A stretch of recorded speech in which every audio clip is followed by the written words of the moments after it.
if you don't have any proof of this, then we have no choice but to go ahead and basically saying that I will win the lawsuit and that she would have to pay my lawyer fees. And then that's when the woman completely broke down. I'm back on my.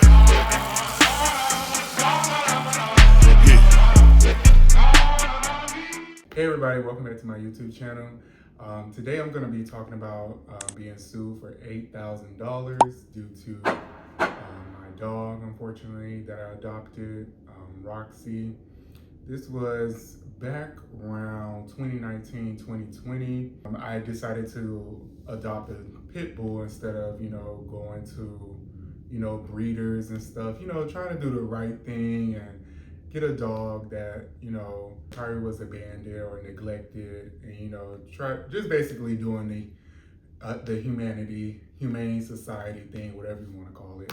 And so I decided to go to the Palm Beach animal shelter and get a pit bull. Well, I wasn't looking for a pit bull directly, but I was looking for a medium to small size dog, and I came across Roxy. Roxy was actually quite well trained. She was like 1.5 years old. At the time, I didn't know that, in adult, human years, that's like probably like 5 or 10 years old or whatever, I don't know. But essentially, that was an already pretty much almost near grown adult dog in dog years. So that explains why she was potty trained, know how to sit down and just chill.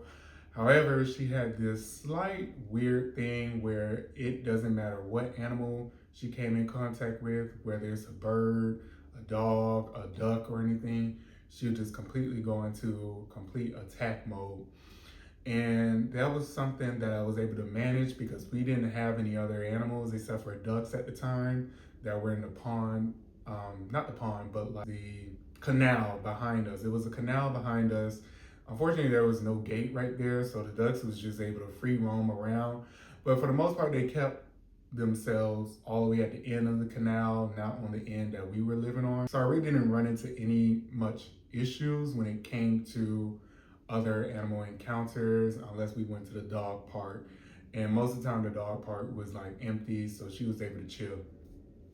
So for some odd reason, on one random day that I was gonna take her out to use the bathroom, Roxy decided it was a bright idea to go ahead and bolt out the door for whatever reason and just run down the street and go into the road median in the middle of the road.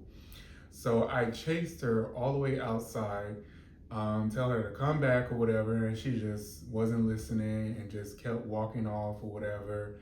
And it's where I lived at, it was a high traffic area, so it's not as easy as, oh, just run across or whatever and get her. It's like you're going across like a 3 or 4 lane road where it's just people constantly going down the road.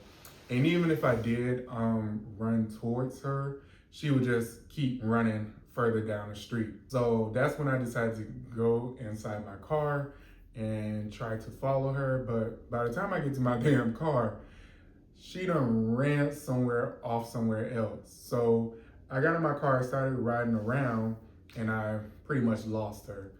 And then about 10 minutes of me riding around, I got a phone call from the police department. The officer was at someone's house and they provided me the information of where the dog was.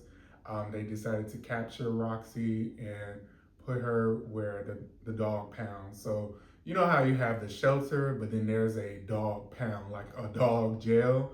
So it was like a hidden dog jail. Like they gave me the address, but there was like, when I looked up the address, there was no name for the place at all. It was just, it looked like an industrial like parking lot or something like that.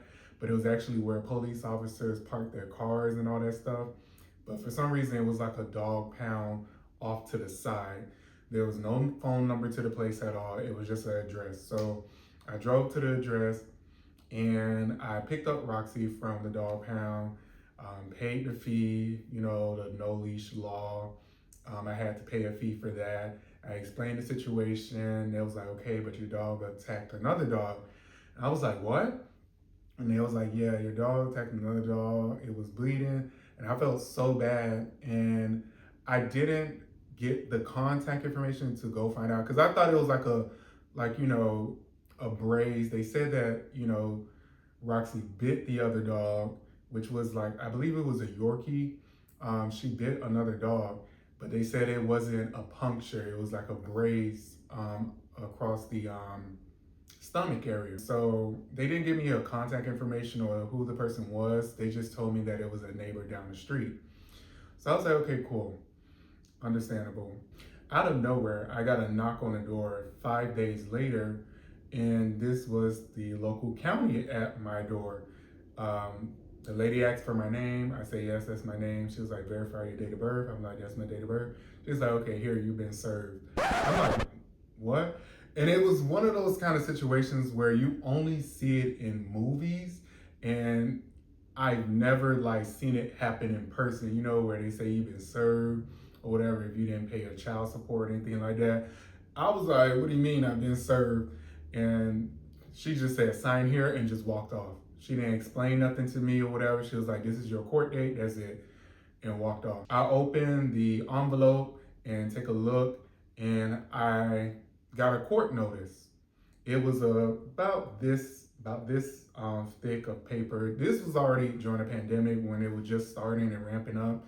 So of course I had like a virtual hearing, but I looked at the paper and everything, and honestly, I was mortified because I saw the name of the person who was suing me. I looked at the address, and they were literally down the street, like two houses down the street.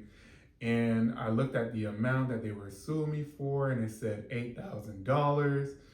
They also had pictures of the Yorkie, unfortunately. So apparently, it wasn't just abrasion along the stomach of the Yorkie. Roxy also broke the jaw of the Yorkie as well. And apparently, the owners decided to euthanize their dog as well. For some odd reason, I forgot what was the full reason why they decided to euthanize their dog, which means, put them to sleep completely forever. I don't think I can unalive their dog. That's what it's called, nowadays. I can't say the D word or whatever. So I'm reading the court notice and everything or whatever, and it was explaining and showing pictures of what happened and why this is happening. So thankfully, my job at the time had legal insurance that I was just paying like $10 a month for. So I immediately started going on the MetLife website to look up nearby lawyers or whatever. I came by this one lawyer that I looked up. I looked up his credentials and all that stuff and what school he went to and everything. And everything pretty much checked out. He'd been in business for like over 10 years. I was like, okay, cool.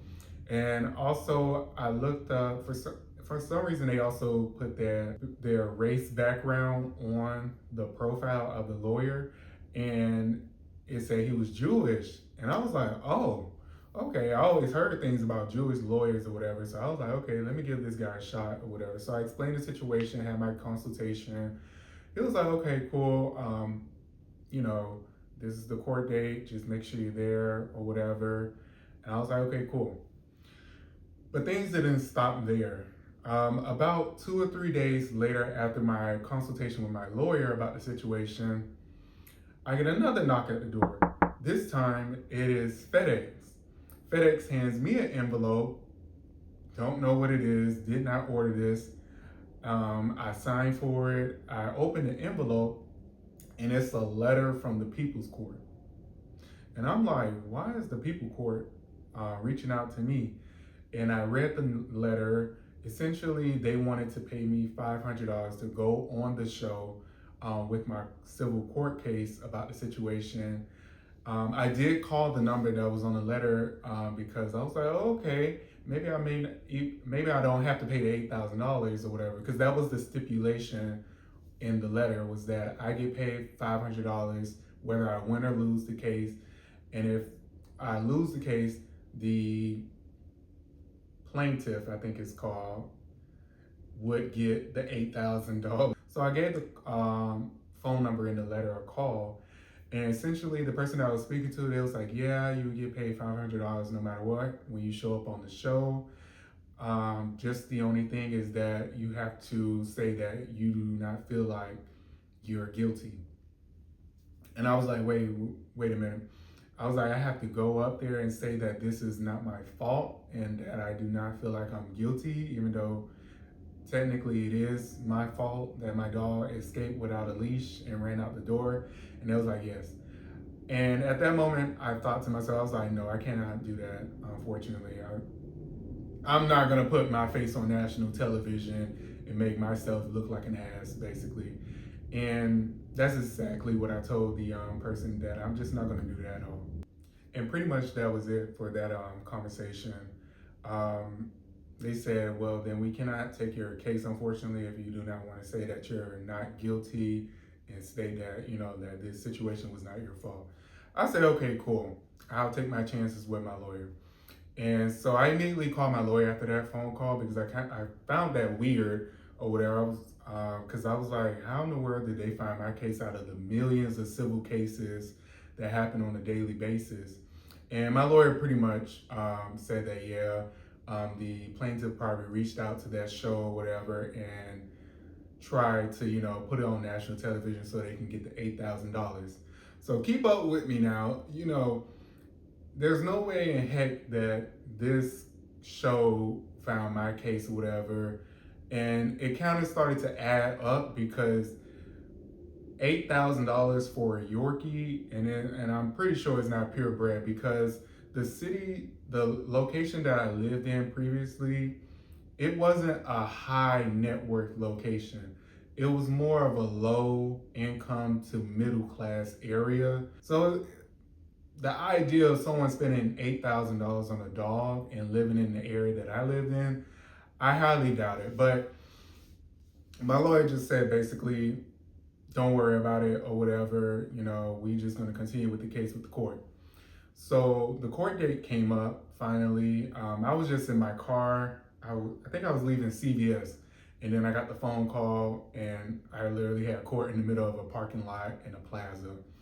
And so I'm on the phone call. The judge is like, okay, they just reiterating the details of the case or whatever. And then they asked the lady, you are suing for $8,000, correct? And the lady said yes. And then the judge talked to my lawyer and asked, what is your case or your defense on this? And essentially he said that the dog is nominal, meaning that the dog value is $0. And I kind of felt bad to hear that from him, but also kind of a relief because I'm like, I don't have $8,000. I'm willing to give like 1,000 or something for that situation. Hold on, remember that thought in a bit. I was willing to give up to like $1,000 for the dog, for pain and suffering, and also like, you know, they lost their dog for that situation. And so my lawyer, he was like, yeah, the dog is nominal. We would like to dismiss this case due to the fact that, the dog is not worth $8,000. And the judge went ahead and spoke to the woman. She was like, do you have any record or information providing that, you can, that you're trying to remediate for $8,000? And the woman was like, no, I don't have any information or any proof of this. And then the judge was like, well, ma'am, if you don't have any proof of this, then we have no choice but to go ahead and basically saying that I will win the lawsuit and that she would have to pay my lawyer fees. And then that's when the woman completely broke down and was like, wait, one moment. She was like, let me look for something. So then in the back of my mind at that moment, I was like, wait a minute. So you tried to sue me for $8,000 and you don't even have proof that the dog was worth $8,000 or anything was done that costed $8,000 in this situation? And so about 10 minutes go by and the judge asked the lady again, do you have any record or any expenses due to the situation? And she was like, well, the euthanization was like $400 or $200. And We also had to, the doctor visit fee as well, which is like another 200. So she was like, $500 or $600. And I was like, in my head, I was like, okay, that's a fine price. I can pay about $600. Oh yeah, they try to also make me pay the lawyer fees on top of that. Just to backtrack a little bit, the woman never came to my door. She did all this stuff on her own. She never came to my door to talk about the situation. She never came to my door, trying to remediate the situation by me paying her directly, Cash App or cash or whatever for the situation. She went directly to the court. She went directly to the people's court as well, the show, without notifying me or anything at all. Like she didn't even give me a chance to like pay her for the situation at all. So she did all of this stuff on her own, getting the civil court case or whatever. So essentially, they wanted me to pay the court fees and the dog situation as well, which was going to come up to like $1,500, somewhere around there, like $1,500. And I was like, wait a minute now. No, I'm not gonna pay for no court fees and all that stuff when you could have just came to my door and asked about this, and I could have just paid you directly for the inconvenience. So that's exactly what I said, that I'm not paying court fees or whatever, because she didn't even give me a chance to even talk about, try to remediate the situation and pay them directly. And so the judge was like, okay, well, are you able to pay anything? I said, I'm more than welcome to pay anything, but I'm not paying the court fees because that's not my fault. And so the judge was like, okay, I'm going to put you guys in mediation and you guys can talk about it. So they put us in a mediation courtroom, and the mediator was like, okay, what are you willing to offer? I was like, I'm willing to offer like $500 or whatever. And it was like, the one was like, no, are you able to offer more and all that stuff? And I was like, and I came up with the same answer that, you didn't give me a chance to even pay you directly. You just went straight to the courts without even letting me know anything. I didn't even know about the whole situation until I got the court documents to my door. And so we came to an agreement to just split it down the middle. I would just pay her directly $600. But then this is when stuff started to go downhill with her. She just started to be a little bit snarky, just make snarky comments or whatever. So they was like, okay, ma'am. She was like, the mediator was like, ma'am, would you like for him to pay it directly to you? Come to your door and pay you in cash? She was like, no, I don't open my door to strangers. I don't know I don't like random people coming to my door. Huh? And I was like, okay. They was like, okay, cool. They was like, Marcus, you can go ahead and mail the payment to her. And she was like, oh, can I get a money order? She was like, because, if he pays me in check or whatever, people checks bounce. What? And at that moment, I was like, see, this is why you can't be too nice to everybody. Because what was the point of that? First off, you live 2 houses down. I could just, come to your door and just hand it to you and just walk off. But okay, you're going to make me waste like 50 cents for a doggone stamp to send it over to you. Then you don't want to take cash, and then you don't want to take check because you're saying apparently my check's going to bounce or whatever. Just take the doggone cash. But for some reason, she didn't want cash. She wanted a money order. So I was like, okay, cool. I give a money order. At that point of the meeting, I was over it at that point. That is the time that I got sued for $8,000 and was able to negotiate it down to $600. And thankfully, for me being smart and having a legal plan with my job, because you never know when you're going to need it. Because the legal plan, it doesn't only cover civil cases. It can be a will, it can be traffic tickets, it can be, you're buying a house and you want your lawyer to review the contract. Those type of things definitely come in handy when you need a lawyer, and definitely only $10 per pay period. It's already a no-brainer. So thankfully, I was thinking smart and was able to have a lawyer on hand. Definitely look into your job benefits. You never know what could be there to be able to help you. That's all I got for today. Thank you for watching.